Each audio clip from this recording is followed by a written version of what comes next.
Hello, everybody, and thanks for joining us on this episode of the Pave It Forward podcast. My name is Phil Metzger, and with me is Kevin Gray, and we are here to help leaders in the paving industry who are looking to run more efficiently, meet their ideal customer, and improve the lives of those around them through meaningful work. Kevin, how are you today? Good, man.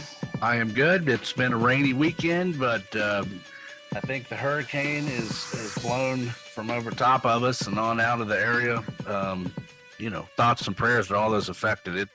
It really did a deal in Appalachia and Tennessee and parts of western North Carolina and certainly those down in Florida. So thoughts and prayers to all those folks. But good news is it's lined up for a dry work week for us, and we've got a busy week scheduled. So just getting into some planning and preparations and going through the contracts and logistics and kind of working through those things today, getting ready for the week, man.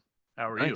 Nice. Yeah, I'm hanging in there. It was one of those days. I had one of those days Thursday where I could tell about a little over halfway through the day that things were just not going to go to plan. So I've got a bit of work to catch up on this weekend as far as just making up time from there. But I'm excited. As we were talking about earlier, it's nice to have football on, and yeah, it is nice that this hurricane is starting to kind of move away from a lot of the different parts of the country. I was looking at some of the damage yesterday, and the angle I kind of like to take is just what does this mean for contractors? Obviously there was a lot of damage. There were some life loss. That was, of course, terrible. But I was looking at some of the on-the-ground footage that just YouTubers and different people were kind of just showing, and it was crazy. I mean, it's nuts that that kind of stuff can happen, and the water levels get up to 5 feet and stuff. So yeah, thoughts and prayers for everyone down there. Hope everyone's okay. But yeah, we're going to continue on this kind of off-season prep type of thought as we kind of continue on these next 2 or 3 weeks. We've kind of just divided it into a few different topics. If you didn't get to see the last episode, we went over budgeting, reviewing the prior season's data, and then establishing some goals. It's a really good episode, and I think these episodes are pretty important. Maybe even the one today a little bit more so as we get into equipment and maintenance a little bit, to be thinking about before you truly get out of the field. If you don't start taking on some of these fixes or decisions immediately, and you're gone out of the field for a couple months, you may tend to forget a little bit what it's like working on this equipment and what can truly be improved. So I think maybe this episode more than others for right now, when people listen to this, if they're still into their paving season, might be a little bit more beneficial just so they have a better idea going into the off season what they actually kind of should be prioritizing and putting their thoughts into. So I just kind of wanted to started with the equipment needs and the maintenance side of things with you, Kevin.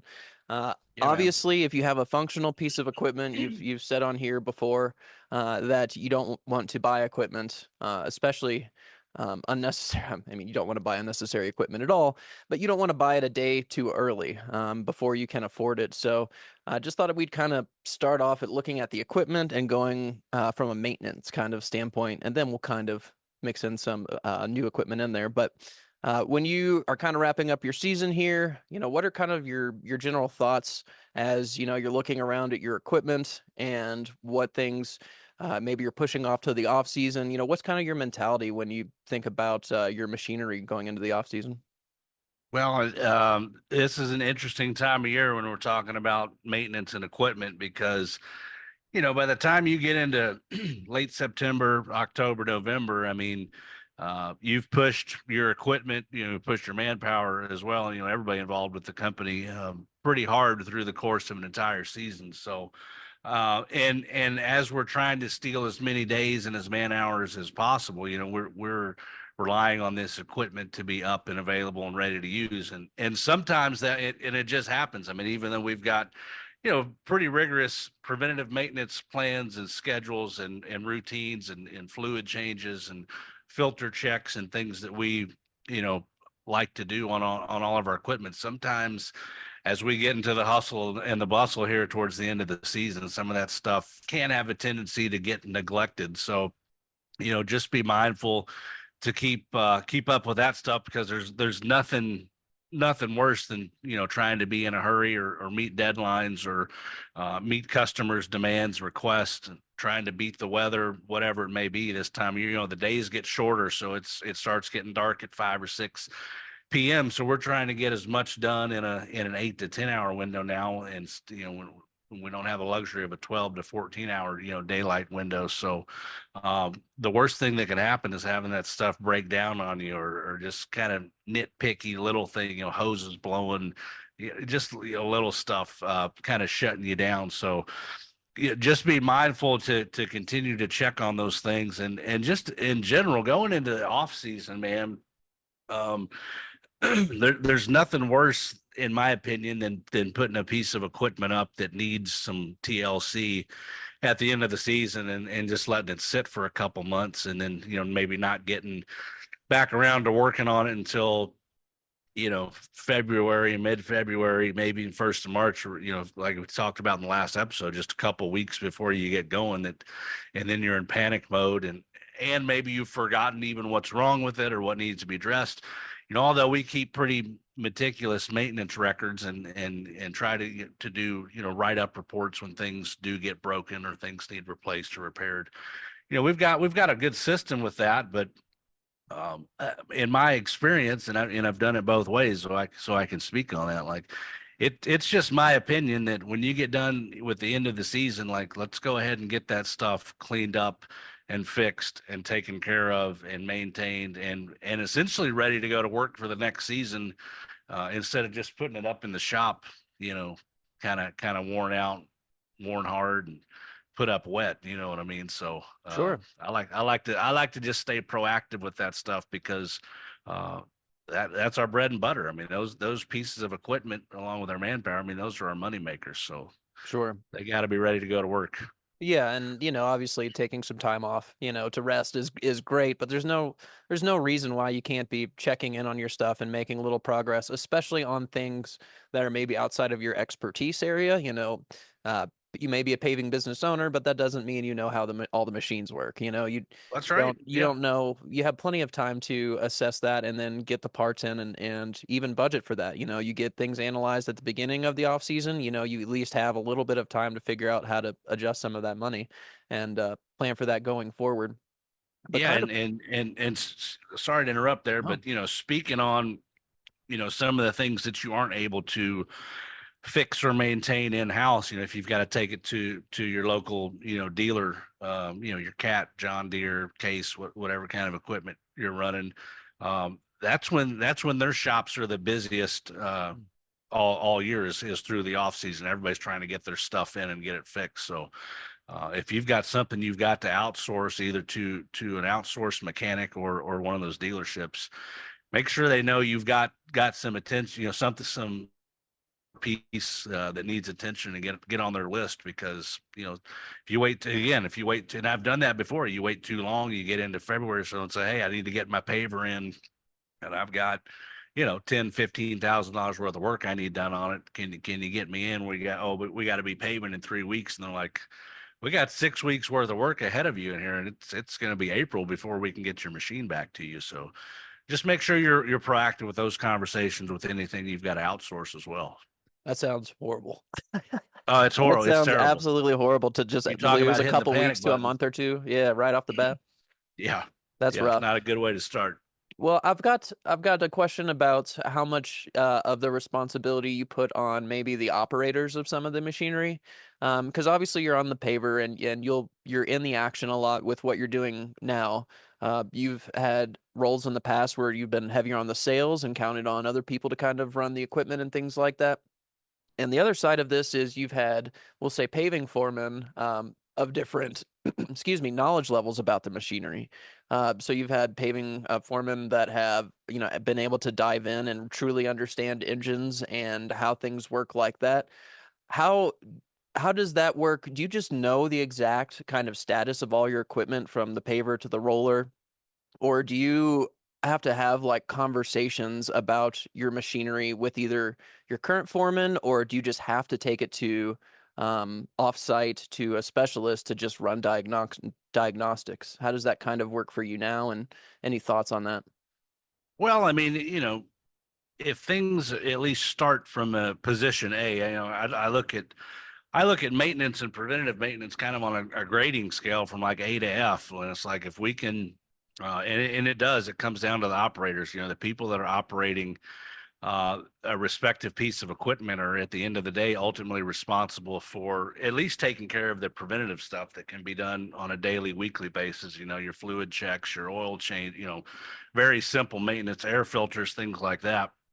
And then it's up to them to write up a report or turn in a sheet to their foreman, which in turn will either get it to, if you've got a shop mechanic, or to ownership, or to higher level leadership, or to start, they may even be directly responsible for making some calls out to those dealerships if it's something, we can't take care of in house. So we should always have a pretty good handle on how our piece of equipment, or all of our assets, what kind of working order they're in, and it again, it starts with the operator. So they've got to be, and there's got to be a level of transparency there. I've had operators, way back in the day, and it may have been from the old culture they were involved with the ownership before we took over ownership, that they were almost fearful to tell you if something was wrong with a piece of equipment, or if they had an accident, or if they broke something. I mean, stuff happens out there.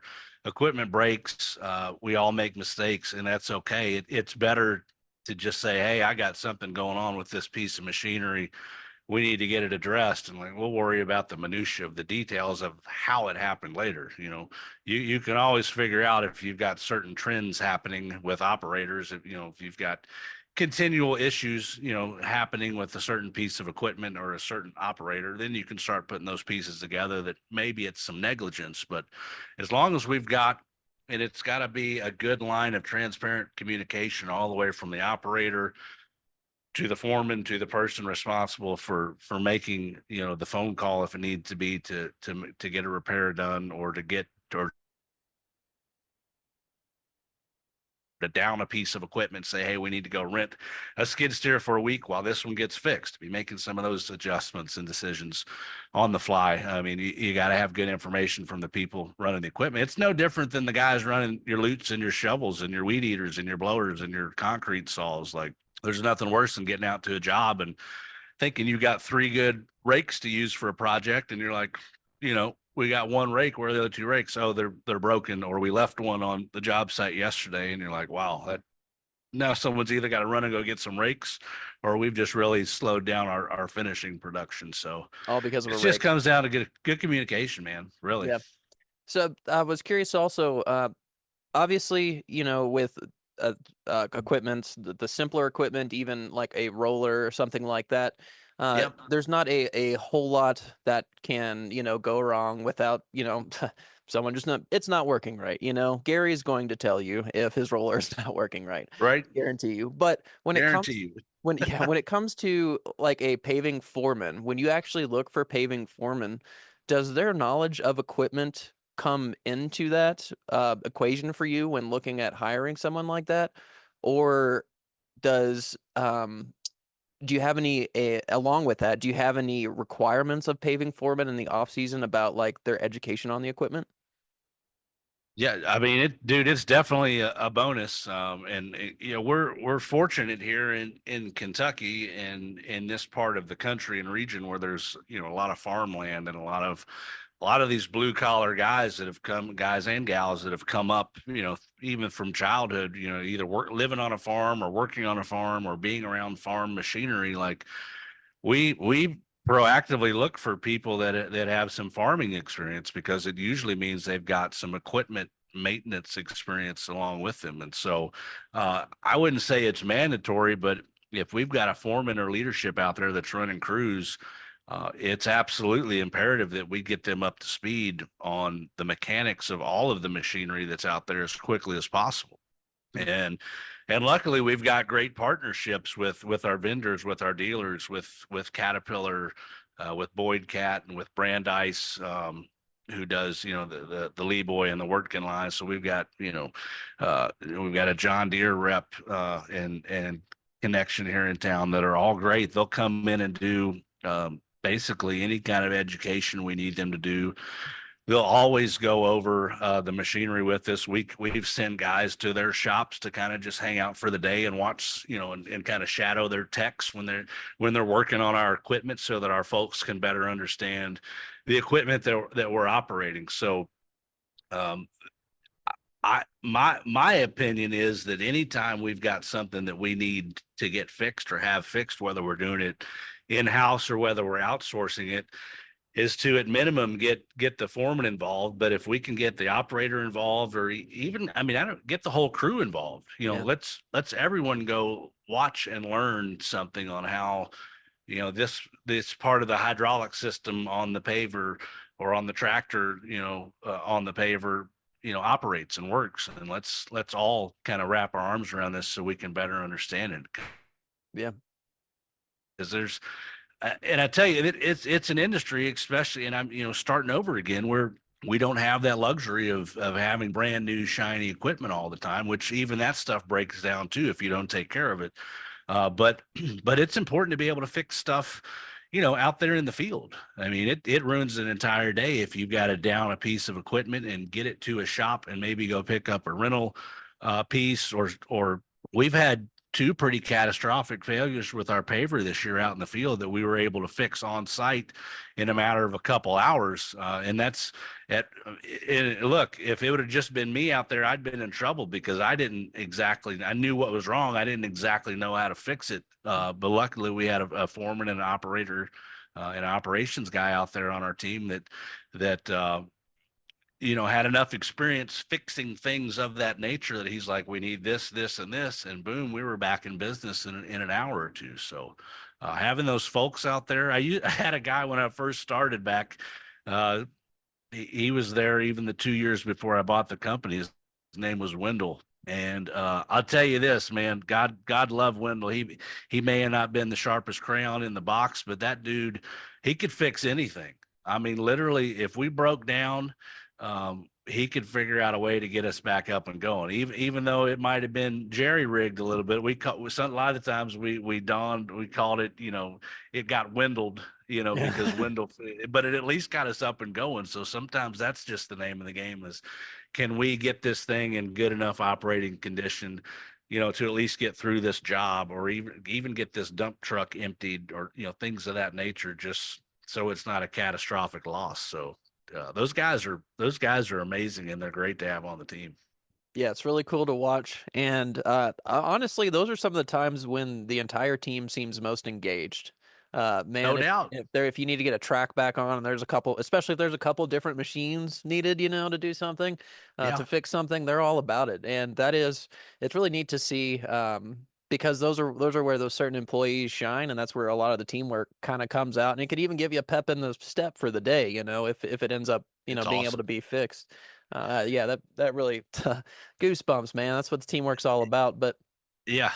as far as um, prioritizing which equipment, comes in the off season, let's just say, the season's over. You get a hard snow, that ground is starting to really get cold and not great for laying asphalt. How do you sit down in your chair and you're like, all right, we have a lot of things to fix this off season. Like, how do you approach that? Do you have a system for prioritizing the most important things, or are there just things every off season that you do that you want to get done?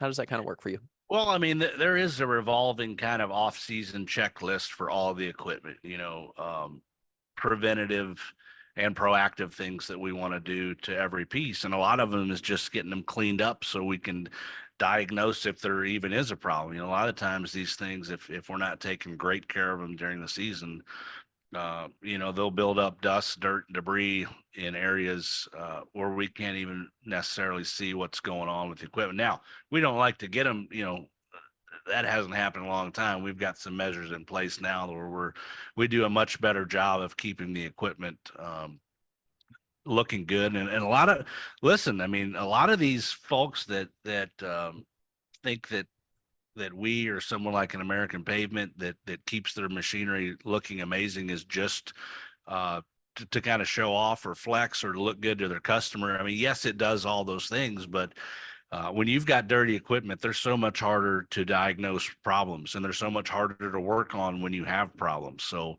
it's being clean isn't just all about the flex. It's about taking care of your stuff too. And it kind of just sets that mentality of we keep our stuff clean because we expect our stuff to go to work every day because we have a certain standard that we uphold with our maintenance and our presentation and our stuff being readily available to work. So, and that trickles on down through the culture of a company. So, but as far as you obviously have got your main pieces that you have to have available and ready to work, in production for the next season. And a lot of it comes down to your maintenance budget. What if I've got $25,000 worth of things I need to repair or replace on my paver? Can I afford that? Because I've also got $5,000 I need to put into my skid steer and $3,500 I need to put in my roller, and I've got $2,000 worth of small tools I need to buy or invest in or fix over the off season. Oh, and by the way, we're going to hire 3 new people because we're going to get a prep crew go. So you've got to make it all work. So, you know, I had some decisions to make with this paver we've got now. It could probably have used $20,000 worth of repairs. When we first got going with it, it had a couple things fail on it, and we ended up doing just about 12 things, so about 60% of the things they recommended to be done. And and that was a calculated decision, and it's gotten us through the season. Knock on wood, there's still some season left, but so you've just got to kind of make those decisions on what things are most important, and you've got to, again, if you don't have the experience or knowledge yourself, you've got to rely on your vendors and your dealers and your reps at these places, or an outsourced mechanic to help you make good decisions on what's absolutely necessary and what can maybe be held off for a period of time. If you've got a piece of equipment that is routinely and regularly coming in for maintenance, or it's breaking down, or it has this problem, yeah, and this is when you start thinking about new equipment or upgrading or looking at buying a good used piece of equipment. When that's cost of maintenance and downtime starts becoming greater than what a payment, insurance, cost of overhead would be on just replacing that with a new piece of equipment, you got to start making some of those decisions too.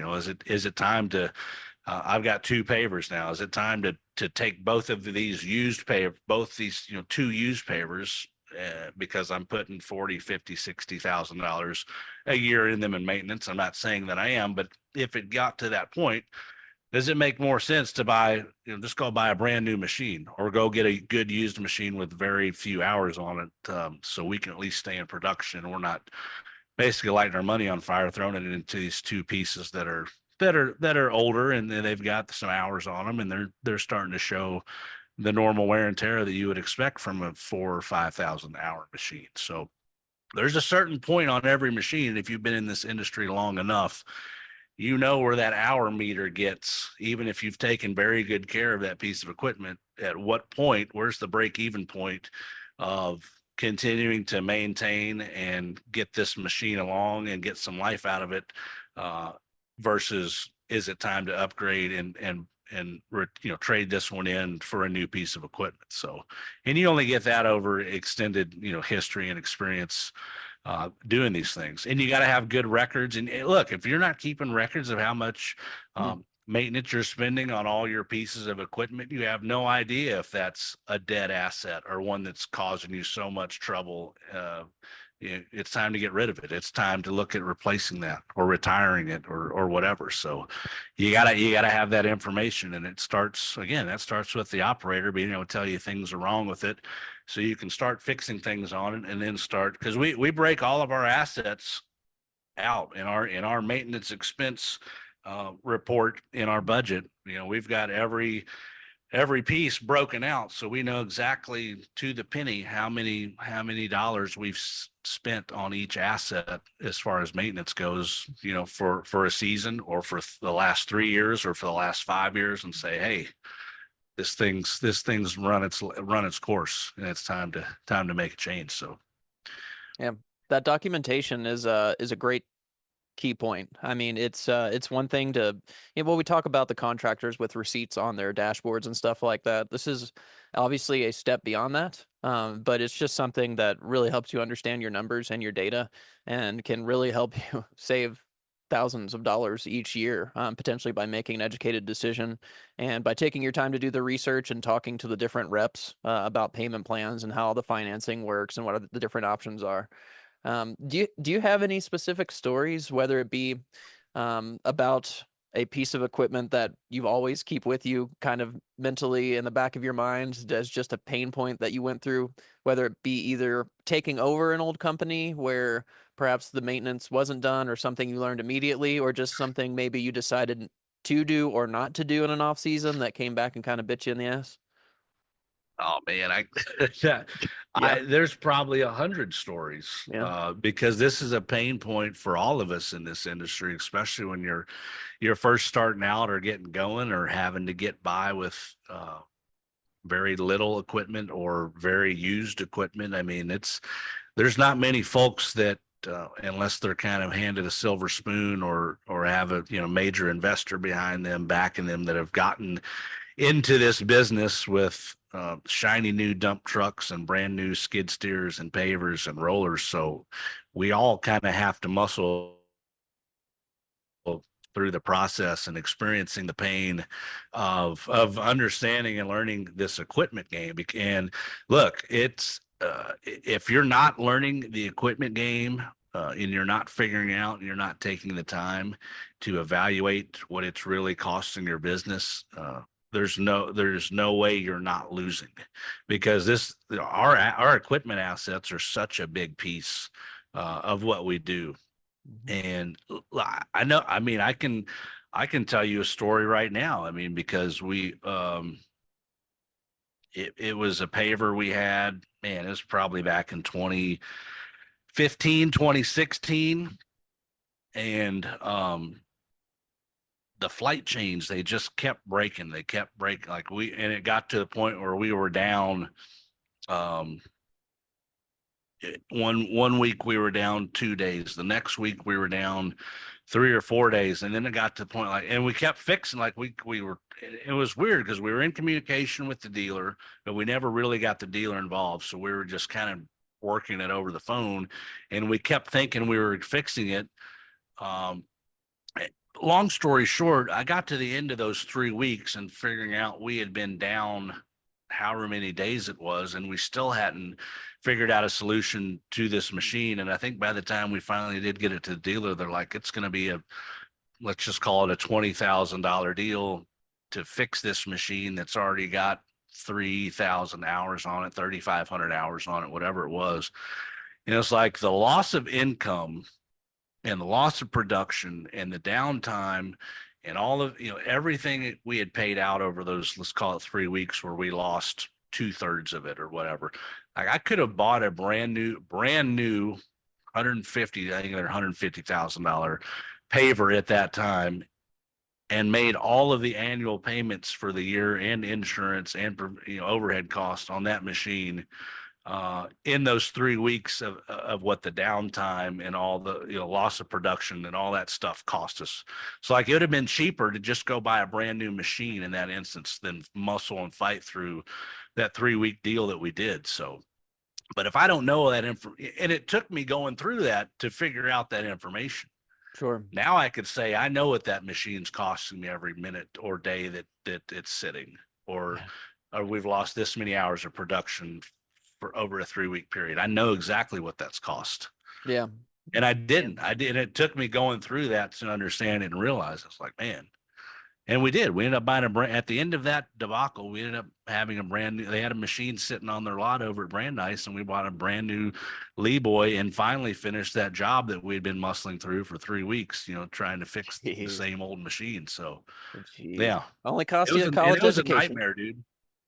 Man, that is so intense to where every time that chain breaks, you just see thousands of dollars just Yeah, and snapping with it. we were convinced we knew exactly what it was, and we kept fixing it and kept fixing it, and the exact same thing kept Kept happening. windling it. Yeah, I mean, the dealer was telling us what to do. I was even talking to my mentor down in Atlanta because he ran Lee Boys, and he was like, "We none of us could figure it out." And it was bad.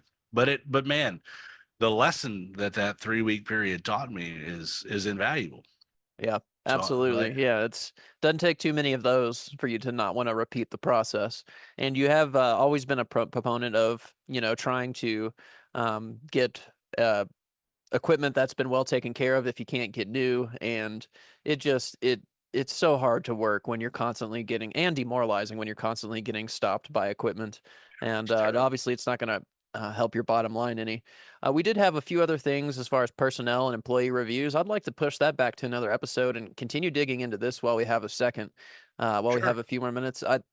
I also wanted to get into trucks and trailers. Obviously, this is another expense that, whether you decide to address it in the off season or not, it's going to be part of that budget that you're going to need to factor in anyways as such a, potentially big expense. So whether it be from trucks to pull equipment, and carry the crew, to dump trucks, to just for the salesmen, salesmen or women where they need, their transportation. I know there's different kind of setups you run with the salespeople, depending on where they are in their career and how much they've already helped and been with you. Whether they're driving their own car or you're chipping in for them or you supply them a car. How do you kind of look at your transportation assets when it comes to the off season?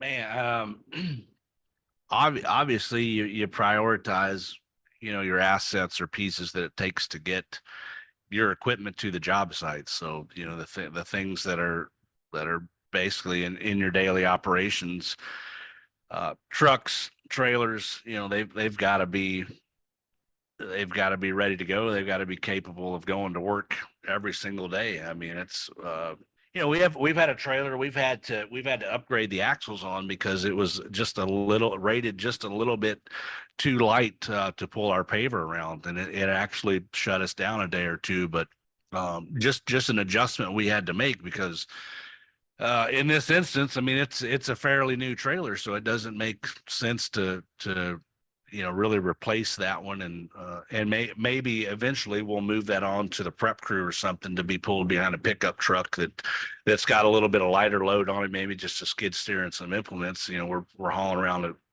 20,000 pound paver on a trailer that's rated for just right at 20,000 pounds. So I mean, it's handling all it can. So and then as far as trucking goes, again, you've got to get we're subleasing all of our trucking basically at this point to haul our spoils for us, all of our stone and all of our asphalt. Anything we do that requires a dump truck, we're leasing that out. And again, those are those decisions you've got to make. When do I have the workload to justify?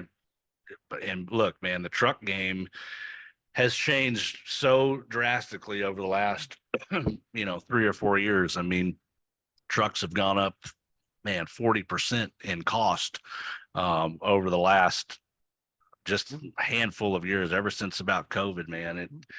You used to be able to get a nice brand new triaxle for about 150,000, and now they're 240, they're 250. I mean, they're $250,000 assets. So it's really figuring out when you've got enough workload to justify starting to buy those assets that it's saving you more to run your own trucking. And by the way, a lot of the times when we're talking about trucking, we are talking about pieces of these trucks are actually pulling our trailers and our equipment too. So at some point it's going to make sense, and it's going to be justified to put those into the fleet and start operating in that fashion. So again, it's understanding your numbers and understanding what it's costing you uh, per job, per week, per month, annually to be renting, dump trucks opposed to owning and operating your own. And um, I've never been in the mentality that I've gotten into the dump trucking business to really make money. It's just it's alleviated. It's basically solved a problem for the company that we don't have to rely on outsourced trucking, and that we can control our own logistics quite a bit better than we can when we're leasing them out. I'm not saying we don't have great relationships in the trucking world, but they don't. I'm not sure that they don't care as much.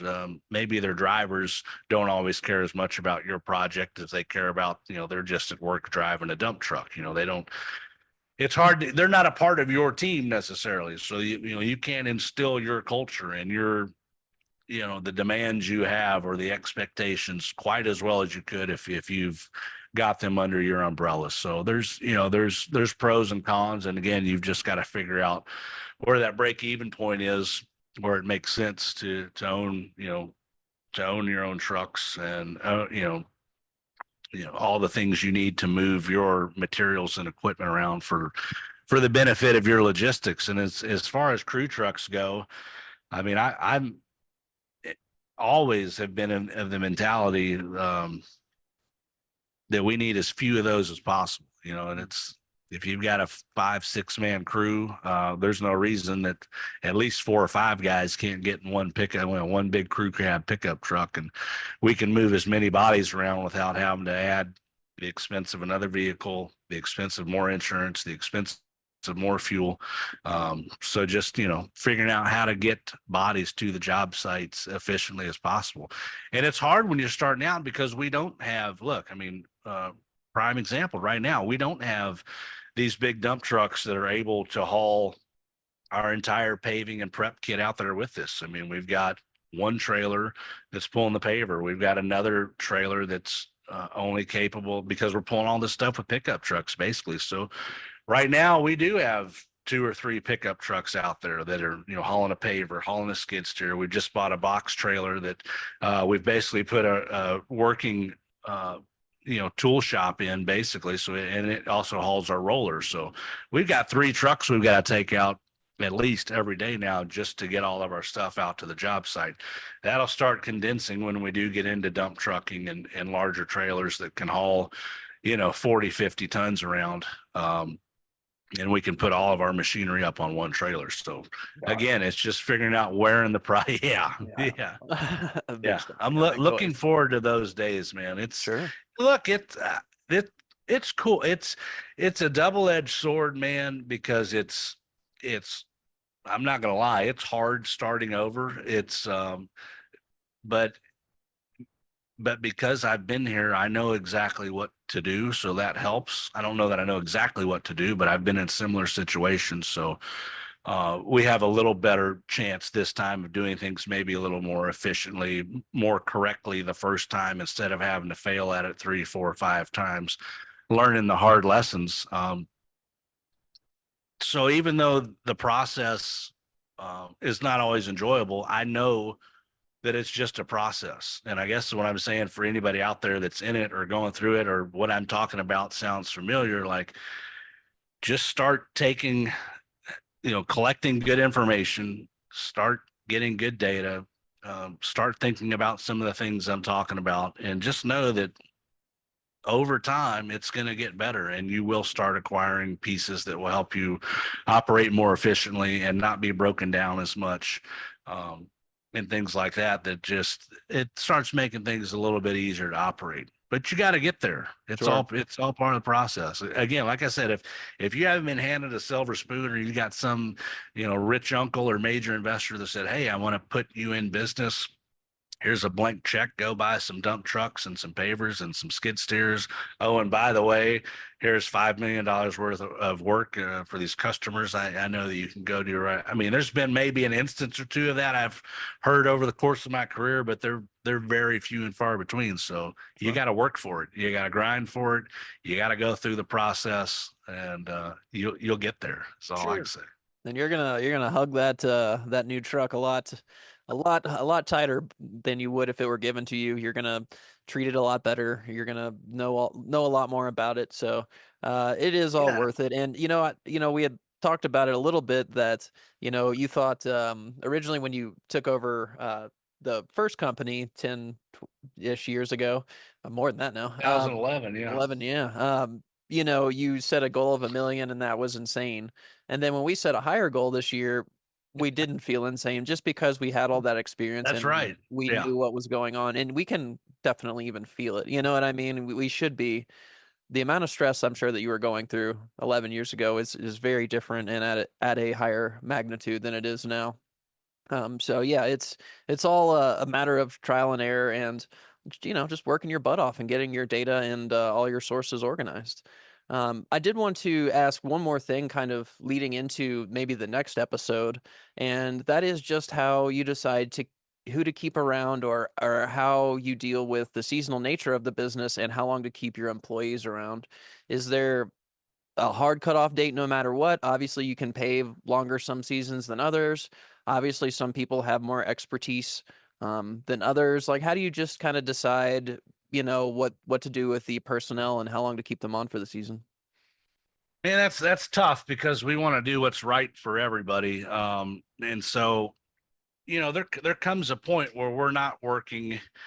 And look, my goal again, as it was before, and we got there where we could um, essentially hang on to and pay almost the entire team through the course of the winter. I mean, there's no better feeling, or we would pay them over a over a 9 month period so that they would be in good shape over the winter. So there's nothing better than being able to get your company and your culture to that point where nobody's really got to worry about this. But it's tough because in these seasonal businesses, most of the at least the labor force for sure are going to probably draw unemployment through the winter. So there's that fine line of you know when do we start working few enough hours to where they can go ahead and sign up for unemployment, and maybe we're working 10, 20 hours a week that they can start reporting those hours and still be getting some supplemental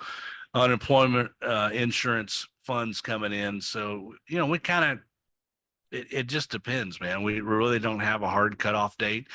We That's a process, getting signed up and getting enrolled, and especially since COVID, um, getting those benefits enrolled in and actually get those checks coming to folks. So we try to be mindful of that. We try not to hang them, string them along to the last minute to where they're filing late because we've selfishly wanted to hang on to them as a business. So we kind of try to marry the two and kind of ease our hours back from maybe 40, 50, 60 hours a week down to 20, 30, down to and just kind of so they can ease that unemployment insurance side of it into it as well. So it's a little song and dance there that we've got to navigate, but we again we want to make sure our people are taken care of, and that we're at least assisting facilitate that process to the best of our ability. And it's not like, oh, sorry, we're going to be done working next week. Not our problem. You haven't signed up for your employment benefits yet, and you're going to be 4 or 5 weeks probably till that check comes without any money coming in. So, Yeah, I don't want to have any of those conversations. So sure. we try to massage it the best we can. And it's Sure. tough. Sure. And that obviously, if you can handle that properly, it increases the likelihood that they're going to join you again next season. So, uh, Absolutely. Yeah. yeah, yeah, lots of questions out there heading into the off season. And quick reminder, if you're liking this, to smash the subscribe and like button. It really is the best way to let us and YouTube know that you're enjoying the content or your podcast provider.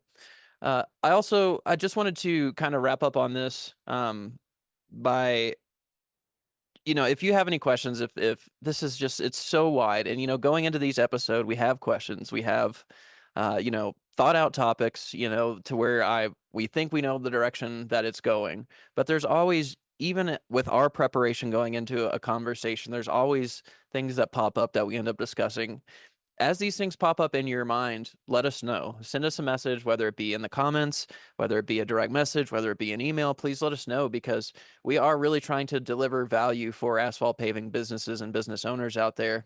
And we can't know every question that you have. And even if we don't know the answer, we're excited to look it up, because this is information that helps us all. So please let us know if you have any questions or comments about what's going on here. Thank you to the people who have reached out. We're definitely incorporating a lot of what has been asked of us into these episodes. And we're really excited as the off season comes up, because we're putting some format to what's going on here, the things we discuss, so that asphalt paving business owners can at least feel like they have somewhat of a program to go through the off season. So there's much more of that to come from us. But once again, please let us know if you have any questions or anything like that. And if you're interested in joining us on the podcast, we now have a submission form on the paveitforwardllc.com website. Just go to hit the podcast button on paveitforwardllc.com, and you can sign up, tell us a little bit about yourself or what you might want to talk about, and we'll reach back out to you as we start looking in this off-season, filling some slots. Next episode, we plan on hopping into the people aspect of things. You're going to need to do some end of season evaluations. You're going to look at what kind of crew you maybe want to run the next year. If any equipment is changing, addressing that. And then also just maybe what you want to see out of your people, the culture changes you want to see in the next year. But for today and everything we talked about the equipment today, Kevin, was there anything else that was on your mind that you kind of wanted to make sure to fit in this episode? Man, I don't think so. We had didn't intend to talk about maintenance and equipment for quite so long, but I mean, I guess it's a biggie, man. Like I said earlier, man, it's one thing to be a paving contractor and say, yeah, hey, we know how to go out here and lay asphalt or pave parking lots, pave driveways, seal coat, crack seal, but uh, really understanding how big of a piece of your business is involved with your equipment and your assets and your logistics. I mean, it really is where the profit and loss comes down to in these businesses. So I mean, there's a ton of people that are talented, skilled tradesmen that can go out and do what we do, but um the ones that get really good or successful or progress their companies and their cultures and their brand and really start understanding the importance of getting their arms around all this stuff as well. So that's my biggest takeaway. And it took me, like I said, I got involved doing this in '09, and we bought the business, the first business in 2011. So this, my 16th, 17th, whatever season it is of me doing this, uh, it took, and I guess that's why I'm elaborating on this, because the first time, even with good mentorship and some good people in my corner to kind of help me into this process, like it still took me probably a good 4 to 6 years to really start wrapping my arm around the importance of these things. So if we can help expedite that for someone else, that's what we're here to do. I'm just trying to share that it maybe doesn't have to be a 4 to 6 year process. Maybe you can figure it out in a year or two, a season or two, if you got the right people in your corner, you're asking the right questions, or you're just consuming the information we're putting out, that you can start wrapping your head around this kind of stuff. So yeah. Absolutely. It's so exciting for me to be able to go into what we're planning on doing this off season because of the actual organization and the documents, the way to look at your data, the way to just feel like if you're looking at a small amount of items, maybe you just have a seal coat truck and a trailer or something like that, and all this talk of buying dump trucks and having millions of dollars worth of equipment out there. I mean, it all starts with just organizing those few line items that you do, planning out the money and making sure that you can run a successful business. And that does take a little bit more creativity, a little bit more drive and passion out of the business owner. But man, if you're addicted like we are, we can't wait to talk to you and help. And so yeah, please reach out to us with anything. And Kevin, thanks for your time, man. I'm excited about the next episode already. Got it, And man. please, Me too. yeah, please reach out to Kevin if you're out there and have any questions for him. Otherwise, thank you for listening. Smash that like and subscribe, and we'll see you on the next episode. Thanks, guys.